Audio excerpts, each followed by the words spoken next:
열왕기하 23장. 요시야 왕이 유다와 예루살렘의 모든 지도자들을 불러 모으자. 그들은 제사장들과 예언자들과 유다와 예루살렘의 모든 백성들과 함께 성전으로 올라갔다. 그래서 왕은 성전에서 발견한 그 율법책을 모든 백성들에게 전부 읽어주고 성전 기둥 곁에 서서 여호와께 순종하며 마음을 다하고 정성을 다하여 그 율법책에 기록된 모든 법과 명령을 지키겠다고 여호와께 엄숙히 서약하였다. 그러자 모든 백성들도 그 서약을 지키겠다고 맹세하였다.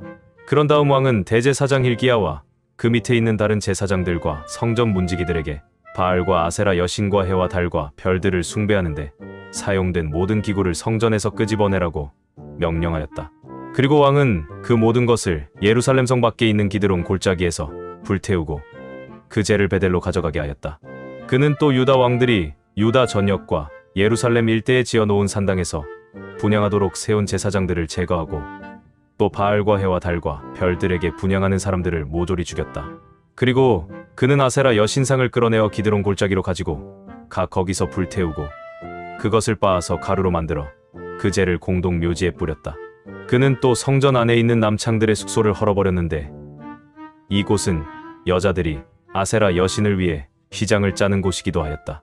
그리고 그는 유다의 여러 성에 사는 모든 제사장들을 예루살렘으로 불러들이고 그들이 분향하던 산당을 개바해서 브엘세바에 이르기까지 더럽혔으며 예루살렘의 성주 여호수아가 성문 왼편에 지어놓은 산당들을 헐어버렸다. 그러나 이 산당 제사장들은 예루살렘 성전에서 섬기는 일은 할 수가 없었고 단지 동료 제사장들과 함께 누룩 넣지 않은 빵을 먹을 수 있을 뿐이었다. 요시야 왕은 또 흰놈 골짜기에 있는 도벳을 더럽혀 아무도 자기 자녀를 불에 태워 몰렉신에게 제물로 바치지 못하게 하였으며 유다 왕들이 태양 숭배를 위해 바친 말들을 제거하고 여기에 사용된 전차들을 불태워버렸는데 이것들은 왕의 신하 나답멜렉의 집에서 그리 멀지 않은 성전 문 곁에 뜰에 있던 것이었다. 그리고 그는 유다 왕들이 아하스 왕의 숙소 옥상에 지어놓은 단들과 느낫세 왕이 성전의 두 뜰에 세운 단들을 헐고 그것을 빻아 그 가루를 기드론 골짜기에 뿌렸다. 그는 또 솔로몬 왕이 시돈의 여신 아스타롯과 모압의 신 그모스와 암몬의 신 밀곰을 숭배하기 위해 예루살렘 동쪽 감람산에 세운 산당을 더럽히고 또 돌기둥의 우상을 깨뜨리며 아세라 여신상을 찍고 그 우상들이 있던 곳에 사람의 해골을 채웠다. 그리고 요시야 왕은 이스라엘 백성을 범죄하게 한 느밧의 아들 여로보암이 베델에 세운 단과 산당을 헐고 그것을 빻아 가루로 만들며 아세라 여신상을 불태워버렸다. 그런 다음 그는 사방을 둘러보다가 산당에 있는 무덤들을 보고 그 해골을 끄집어내어 단 위에서 불살라 그 단을 더럽혔다. 이것은 여호와께서 오래전에 그의 예언자를 통하여 말씀하신 예언이 그대로 이루어진 것이다. 그러고서 왕은 저기 보이는 저 무덤이 누구의 것이냐? 하고 물었다. 그러자 베델 사람들은 유다에서 온 예언자의 무덤입니다. 그는 조금 전에 왕이 이 단에 행하신 바로 그 일을 예언한 사람입니다. 하고 대답하였다. 그때 왕이 저 무덤은 그대로 두고 그 뼈를 옮기지 말아라 하자 사람들은 그 예언자의 뼈와 사마리아에서 온 예언자의 뼈는 옮기지 않고 그대로 두었다. 그는 또 이스라엘 왕들이 모든 이스라엘 성에 세워 여호와를 노하게 한 산당을 헐고 그 단들도 베델에서 했던 것처럼 빻아서 가루로 만들어버렸다. 그리고 그는 산당 제사장들을 그들의 단에서 모두 죽이고 그 뼈를 단 위에서 불태운 다음 예루살렘으로 돌아왔다. 요시야 왕은 백성들에게 그 율법책에 기록된 그대로 그들의 하나님 여호와를 위해 유월절을 지키라고 명령하였다. 사사들이 나라를 다스리던 시대부터 지금까지 이스라엘과 유다 왕들은 이런 유월절을 지킨 일이 없었는데 요시야 왕 18년에 예루살렘에서 그런 유월절을 지켰다. 또 요시야 왕은 대제사장 hil기야가 성전에서 발견한 그 율법책에 기록된 말씀을 실천하려고 예루살렘과 그 밖의 유다 모든 지역에서 영매와 점쟁이와 가적, 신드라빔과 우상과 우상 숭배에 사용된 모든 기구를 다 없애버렸다. 이처럼 요시야 왕과 같이 마음과 정성과 힘을 다하여 여호와를 섬기고 모세의 모든 율법을 철저하게 지킨 왕은 요시야 왕 이전에도 없었고 그 이후에도 없었다. 그러나 여호와께서는 므낫세가 행한 모든 악 때문에 유다에 대한 분노를 돌이키지 않으시고 이렇게 말씀하셨다. 내가 이스라엘을 없애버린 것처럼 유다도 내 앞에서 없애버릴 것이며 내가 택한 예루살렘 성과 내가 경배를 받을 곳이라고 말한 이 성전을 버릴 것이다. 그 밖에 요시야 왕이 행한 모든 일과 업적은 유다 왕들의 역사책에 기록되어 있다. 요시야가 왕으로 있을 당시 이집트의 느고 왕이 아시리아 왕을 치려고 군대를 이끌고 유프라테스 강으로 갔는데, 이때 요시야 왕은 무깃도에서 이집트군을 막으려다가 느고에게 죽음을 당했다. 그래서 그의 신하들은 왕의 시체를 전차에 싣고 예루살렘으로 돌아와 그의 묘에 장사하였다. 그러고서 유다 백성들은 그의 아들 여호아하스에게 기름을 붓고 그를 새 왕으로 세웠다. 여호아하스는 23세에 왕위에 올라 예루살렘에서 석 달을 통치하였다. 그리고 그의 어머니는 림나 사람 예레미야의 딸인 하무달이었다. 그는 자기 조상들의 더러운 행위를 본받아 여호와께서 보시기에 악을 행하였다. 이때 이집트의 느고 왕이 그를 잡아 하맛 땅에 있는 리블라에 가두고 예루살렘에서 통치하지 못하도록 하였다. 그리고 그는 유다에 은 3,400kg과 금 34kg을 조공으로 바치게 하였으며, 요시야의 다른 아들인 엘리야김을 그의 아버지 요시야 대신 유다 왕으로 세우고 그 이름을 여호야김으로 고쳤다. 그리고 여호아하스는 느고 왕에 의해서 이집트로 끌려가 거기서 죽었다. 여호야김은 이집트 왕이 요구한 조공을 바치기 위해서 백성들에게 생활 정도에 따라 세금을 부과하였다. 여호야김은 25세에 왕위에 올라 예루살렘에서 11년을 통치하였다. 그리고 그의 어머니는 루마 사람 부다야의 딸인 스비다였다. 그는 그 조상들의 모든 악한 일을 본받아 여호와께서 보시기에 악을 행하였다. 기브리서 5장. 대제사장은 사람들 가운데서 뽑혀 그들을 대표하여 하나님을 섬기는 일을 맡고 있습니다. 그래서 그는 예물과 속죄의 제사를 드립니다. 그가 무식하고 잘못에 빠진 사람을 너그럽게 대할 수 있는 것은 자기도 연약하기 짝이 없기 때문입니다. 그래서 대제사장은 백성의 죄를 위해 제사를 드리는 것과 마찬가지로 자기 죄를 위해서도 제사를 드려야 합니다. 이 영광스러운 직분은 자기 스스로 얻는 것이 아니라 아론처럼 하나님의 부르심을 받아야만 얻을 수 있습니다. 이와 같이 그리스도께서도 대제사장의 영광스러운 직분을 스스로 얻으신 것이 아닙니다. 하나님은 그에게 너는 내 아들이다, 오늘 내가 너를 낳았다 하셨고, 또 다른 곳에서 너는 멜기세덱의 계열에 속한 영원한 대제사장이다 라고 말씀하셨습니다. 예수님은 세상에 계실 때 자기를 죽음에서 구원해 주실 분에게 크게 부르짖으며 눈물로 기도와 소원을 올렸고 경건한 복종으로 하나님의 응답을 받으셨습니다.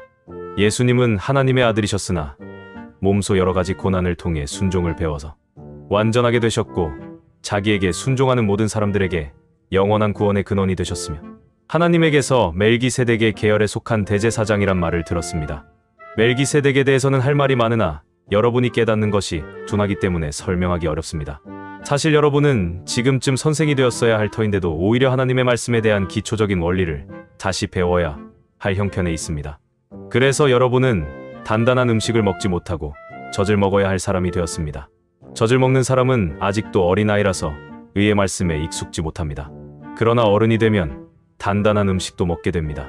성인은 지각을 사용하여 계속 훈련함으로써 선과 악을 분별합니다. 요엘 2장. 시온에서 나팔을 불고 하나님의 거룩한 산에서 경종을 울려 이 땅에 사는 모든 사람들을 떨게 하라. 여호와의 심판날이 다가오고 있다. 그날은 어둡고 침울한 날이며 캄캄하고 구름 낀 날이다. 새벽에 여명이 온 산을 뒤덮듯이 크고 강한 군대가 이르렀으니 이와 같은 일은 전에도 없었고 앞으로도 없을 것이다. 불이 그들의 앞을 삼키고 불꽃이 그들의 뒤를 태우고 있다. 그들의 앞에 있는 땅은 에덴 동산 같고 그들의 뒤에 있는 땅은 황폐한 사막 같으니 그들을 피할 자가 없을 것이다. 그들은 모양이 말 같아서 기병처럼 달린다. 그들이 산꼭대기에서 뛰는 소리는 전차 소리 같고 마른 풀이 불에 타는 소리 같으며 그들이 전열을 갖춘 큰 군대처럼 늘어섰으니 그들을 본 사람들이 질겁하여 새파랗게 질려버렸다. 그들은 용사처럼 공격하며 무사처럼 성벽을 기어오르고 곧장 앞을 향하여 자기 대열을 벗어나지 않는다. 그들이 서로 부딪히지 않고 각자 자기 위치를 지키며 방어진을 뚫고 나아가나 대열이 끊어지지 않는구나. 그들이 성으로 뛰어들고 성벽 위로 달리며 집 안으로 기어오르고 도둑같이 창으로 들어가니 그들 앞에서 땅이 진동하며 하늘이 떨고 해와 달이 어두워지며 별들이 빛을 잃는다.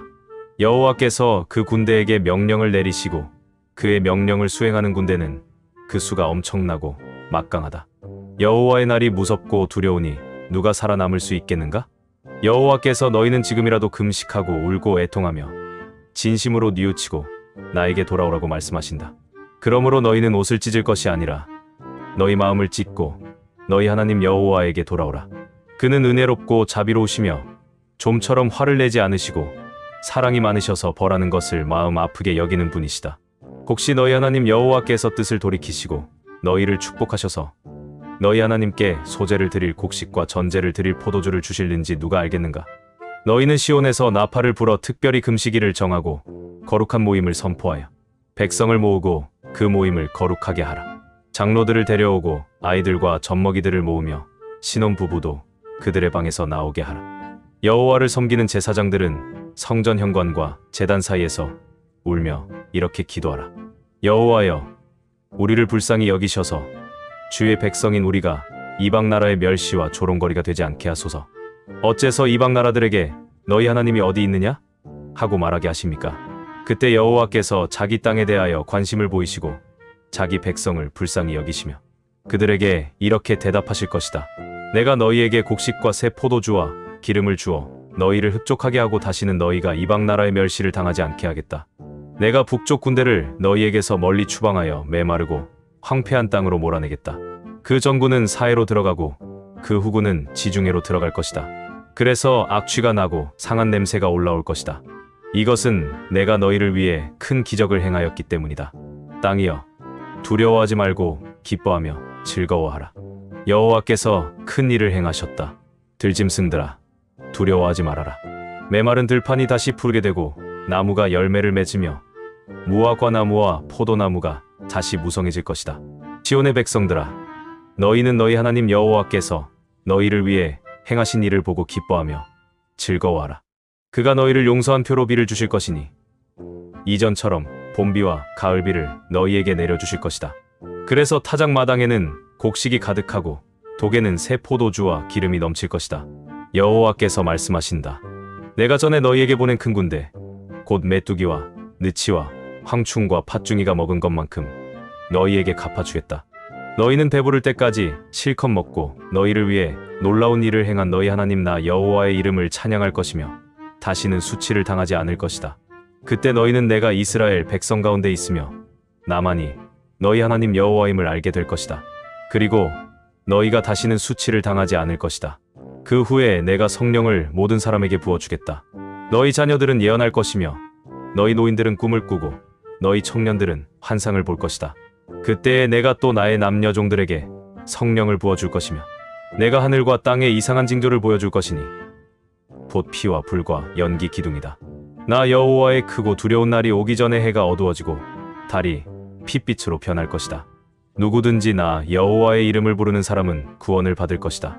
내가 말한 대로 시온 산과 예루살렘에서 피할 자가 있을 것이며 살아남은 사람 중에 나의 부름을 받을 자가 있을 것이다. 시편 142편. 내가 여호와께 큰 소리로 부르짖고 간구합니다. 내가 억울한 사정을 주 앞에 털어놓고 나의 모든 어려움을 주께 말합니다. 내가 이처럼 위축되어 절망하고 있을 때 나의 갈 길을 아시는 분은 주밖에 없습니다. 내 원수들이 나를 잡으려고 덫을 놓았습니다. 내 오른편을 살펴보소서. 나를 돕거나 보호하는 자도 없고 나를 보살펴주는 자도 없습니다. 여호와여, 내가 주께 부르짖습니다. 주는 나의 피난처이시며 내가 이 세상에서 필요로 하는 전체입니다. 나의 부르짖음을 들으소서. 내가 말할 수 없는 어려움에 처해 있습니다. 추격하는 자들에게서 나를 구하소서. 그들은 나보다 강합니다. 내 영혼을 감옥에서 끌어내어 주의 이름을 찬양하게 하소서. 주께서 나에게 은혜를 베푸실 것이므로 의로운 자들이 내 주변에 모여들 것입니다.